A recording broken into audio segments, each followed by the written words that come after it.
Hey guys, I've had a few questions about the mix and guitar tones I got in the last riff video I did for the Aurora DSP Mr. Hector Suite demo.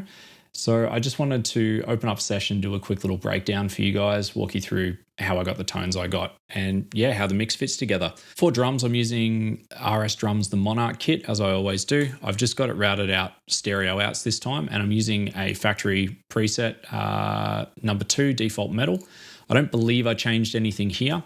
But in the main mixer tab, I have muted the first rack tom because I like bigger toms, and that one's, I'm not sure how big it is, 10 inch. So yeah, I've just muted that one and I've panned the second rack tom over to the left to take its place. I've boosted the far rooms quite a bit because I like that lively room sound and it adds a bit of explosiveness. Over on the bleed tab, I've boosted the snare quite a bit in the far rooms and I've pulled the kick down massively to minus 13, minus 14 dB. It was starting to get a little John Bonham-y, which is a great vibe, but it's not the vibe for this. I think that's about all I did there. Oh, I blended in a one shot for the snare. Sounds like this. I've just tuned it slightly to match the snare drum so it doesn't sound gross, and then blended it in. It looks like it's quite loud. It's actually not.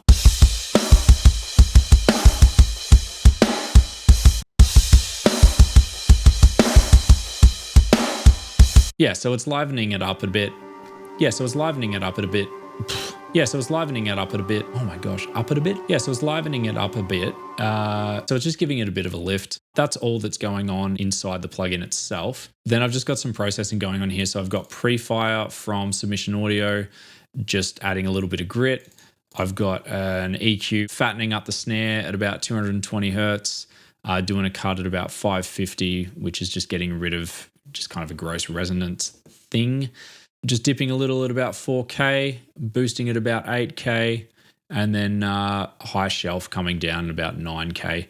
Then I've got a bus comp, which is pretty aggressive, but you can see it's only blended in about 13%. So it's not doing too much there. And then I've got flatline 2. It's just shaving a tiny little bit off the top. It's not doing a whole heap, but it's just so that my master bus isn't being hit too hard.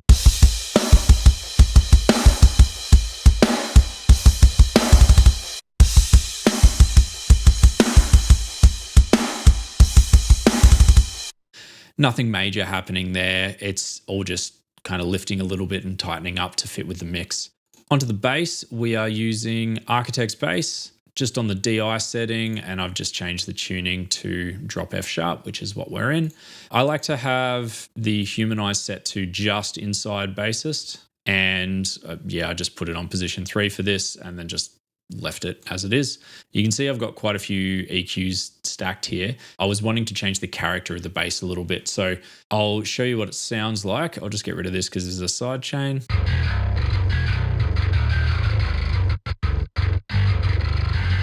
We're going into Parallax and we're using an altered preset from Toby Peterson Stewart. We've got almost B7K3.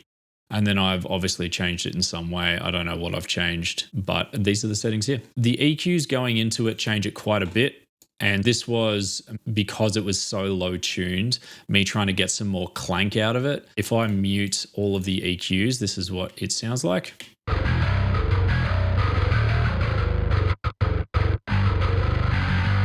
It's quite dark.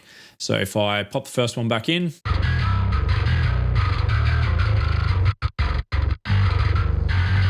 and this is the second one.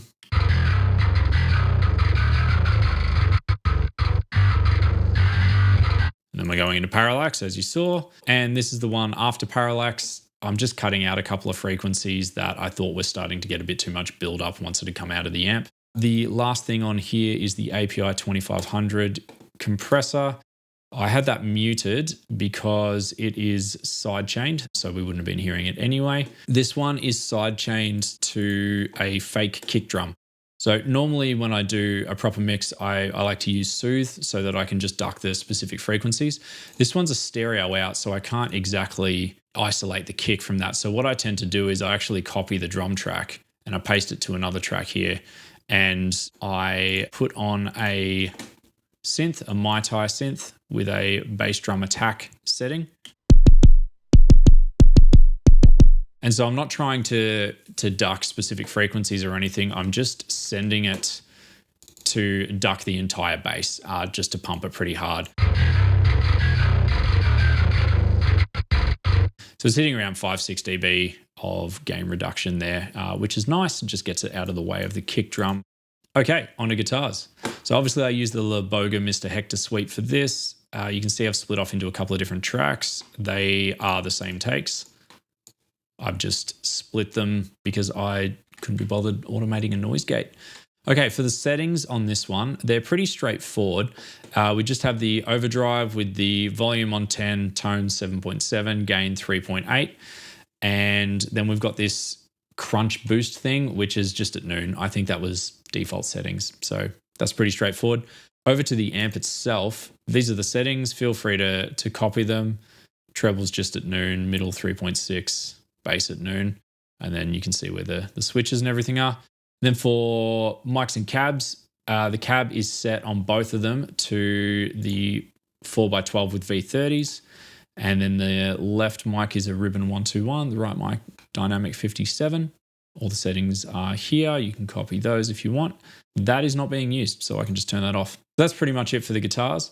There's a little bit of processing happening on the G sub. We've got PreFire from Submission Audio, just adding a little bit of drive with an API style preamp.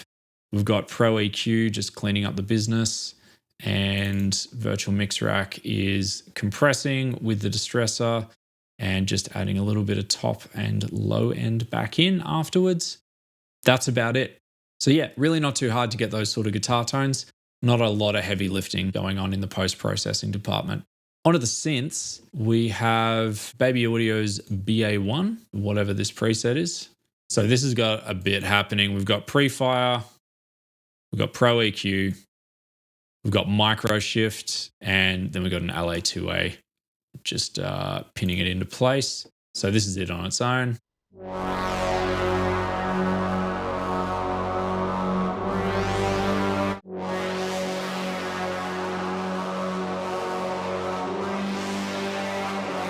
Much nicer.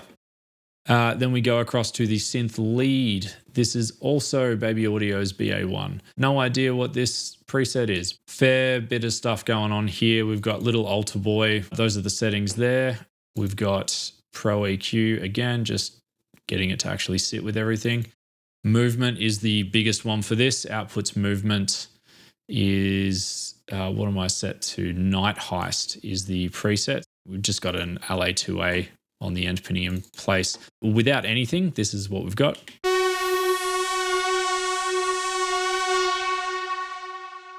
And if I add the other stuff outside of movement, this is what we have.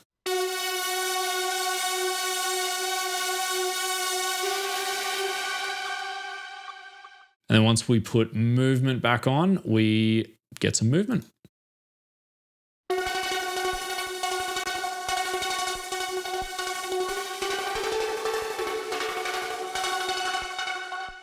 Last thing with the synths, there is an instance of Soothe 2 on the synth sub.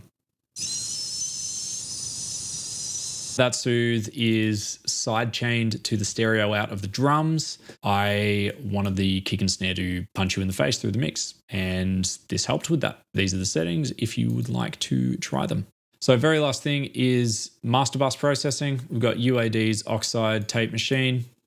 There's the settings there. We've got SSL's Bus Comp 2, blended about 63%. You can see the settings there. I'm just kind of catching about 2 to 4 dB. Got Ozone. I was in a hurry and didn't want to EQ this, so I used the Master Assistant. And I adjusted these slightly after it so that it wasn't too extreme, as it can often be. And I thought it sounded fine, so I just left it. Then we've got Flatline 2. I basically just left it in hybrid mode, set the ceiling to -0.1. Colors at 72%, and I just adjusted the threshold until it sounded really good. I did not care about the LUFS. This is where we got to.